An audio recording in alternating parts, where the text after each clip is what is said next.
One of them is what I refer to as the separate self, other, the essential self. Okay. These are two radically different perspectives that we live or can live our lives from. I'm going to outline them so that you see clearly what these two perspectives are and so that you can identify where you tend to fall in, because it's going to inform whether or not it's time for you to quit your job. Okay, so I'm going to start first with the separate self. The separate self is the aspect of us that we learned growing up in order to fit and to belong into our families, into our culture and peer groups. It's the aspect of us that we empathically intuit as to who others want us to be so that we get to belong to the group, let's say, whatever group that is. And it really is a survival strategy that we develop. And it does serve us to some degree, but if we live primarily from the social self, we are going to get into tremendous problems down the line. So the social self comes from a sense of lack. It fundamentally feels fragmented. It feels somewhat disconnected. And that's because it is. This is you might say, the state informs the social self. Now, because the social self feels lack and feels that it's fragmented or broken, it's going to do all sorts of things to feel more whole and complete. One of those things is it's going to seek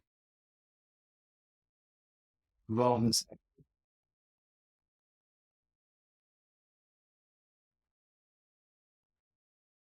If you can't tell, these are eyeballs. The social self, or rather, excuse me, the separate self is going to seek approval.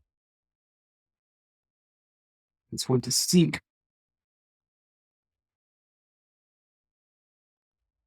validation and admiration from other people. So it's in essence, the social self is in essence externally referenced. It's seeking others to tell it if it's okay. It's seeking the perspective of the group. And the group is this abstract term that it could mean anything. It could be the perspective of our parents. We could be 40-year-olds. We could be seeking the perspective of our coworkers to know if we're okay, if we're fitting, if we belong. So it's going to seek approval, validation, and admiration from others. And the separate self is going to think that this is what is going to help it feel at peace and happy. In other words, if you get the approval, validation, or the admiration of others, you will discover peace and happiness.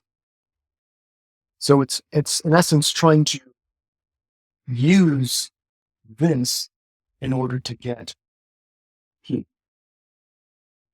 Now, the essential self is quite different. The essential self is who we essentially are. You might think of the essential self, one way to define it, let's say, is it is the personality that is encoded in your genome. It's who you were created as. It is your instincts becoming manifest through your body and mind. It is tapped directly to source energy, to life for its life and its life itself expressing itself through the body and the mind that you inhabit. The essential self, you can see this in kids, like in a 2-year-old toddler, for instance, they are tapped into, they are connected with their essential self. And it's only after they begin to be socialized that they develop the separate self and they begin to become more fragmented.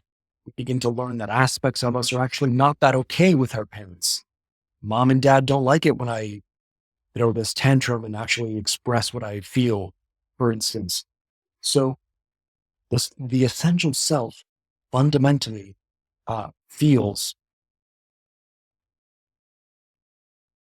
when we're aligned with it, when we're aligned with the essential self, we feel whole and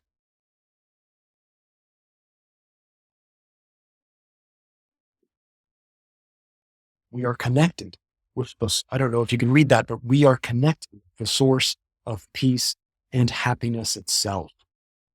So that means that coming from the essential self, you, rather than wanting to seek all of these things in order to get peace and happiness, you are already tapped into the wellspring of peace and happiness.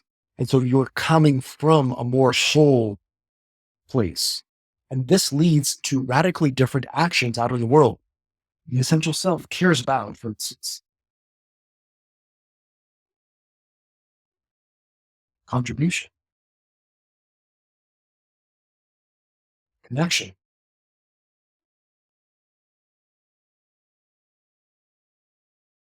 and creation.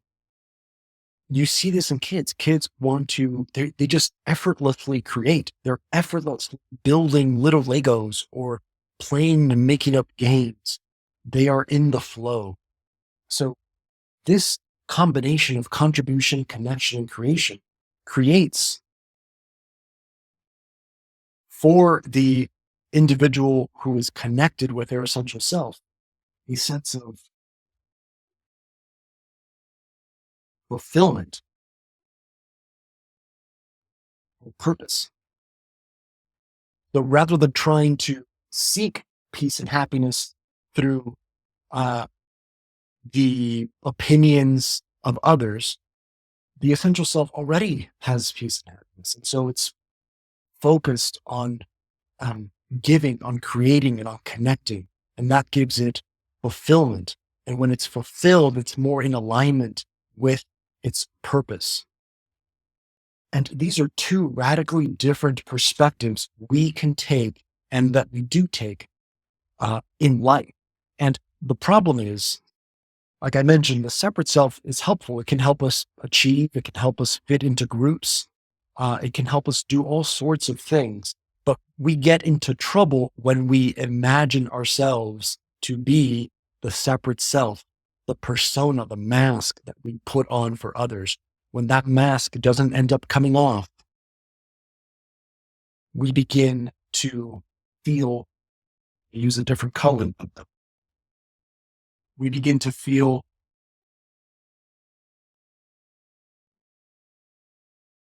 purposelessness, meaninglessness, and so on.